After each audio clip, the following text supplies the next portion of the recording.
Alam nyo ba na si Naoya Inoue ang kaisa-isang Asyano ang naging undisputed champion? At hindi lang yan, siya lang din naman ang pangalawang naging undisputed champion sa kasaysayan ng boxing.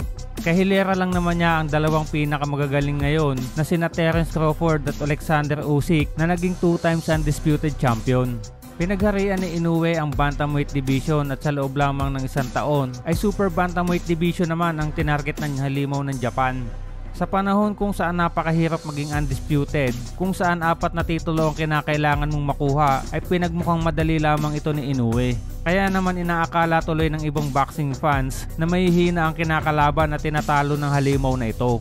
May 25, 2018 umakyat si Inoue sa bantamweight division matapos itong bakantehin ng kanyang WBO Super Flyweight title na kanyang idinipensa ng 7 beses. Sa pagkakataong ito nga ay nakaharap ni Inoue ang WBA regular bantamweight champion na si Jamie McDonnell na 5 taon nang namamayagpag bilang kampiyon sa nasabing dibisyon. Naging IBF champion at 6 na beses na nagtagumpay na naidepensa ang WBA regular title, subalit nang makaharap na si Inoue ay nagmukha itong bagitong kampiyon. Tumagal lamang ng isang round ang laban kung saan pinabagsak ito ni Inoue at nakuha ang WBA regular bantamweight title. May 18, 2019 matapos ang isang successful title defense ay kinaharap naman ni Inoue ang isa pang undefeated champion na si Emmanuel Rodriguez na may record na 19 wins with 12 knockout. Ito pa lang ang pangalawang beses na ididepensa ni Rodriguez ang kanyang IBF belt, subalit bigo ang inabot nito sa laban kung saan 3 beses pa siyang pinabagsak ng Hapon sa second round.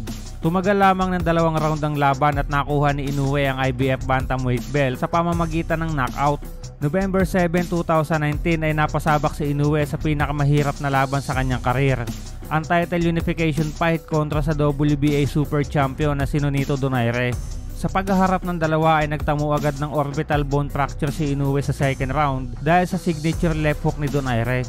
Subalit nagawa naman ito ng paraan ng Hapon kung saan hindi nito pinahalata na malala ng tama ng kanyang mata at nadepensahan naman niya ito ng ayos.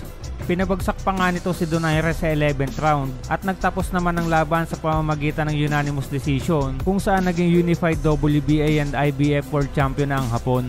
Matapos ang halos 3 taon ay muling nagharap si Inoue at Donaire para sa title unification fight ng 2 titulo na hawak ni Inoue at ang WBC belt na nakuha ni Donaire ng talunin nito si Nordin Oubaali.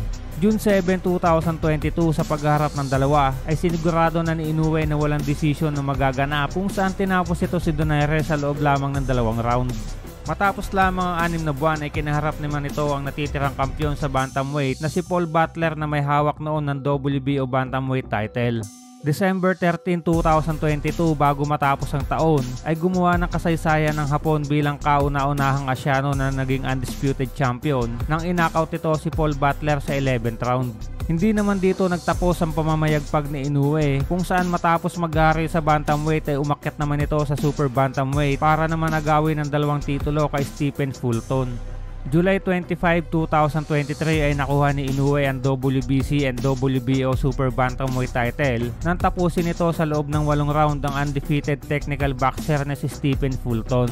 December 26, 2023 matapos lamang ang 5 buwan ay naging undisputed champion agad si Inoue sa Super Bantamweight kung saan tinapos ito sa pamamagitan ng 10th round knockout ang unified IBF and WBA Super Bantamweight champion na si Marlon Tapales. Sa maikling panahon nga lamang ay gumawa na agad ng kasaysayan ang pinagmamalaki ng Japan, kaya naman hanggang ngayon ay tinitingala pa din ito sa iba't ibang panig ng mundo.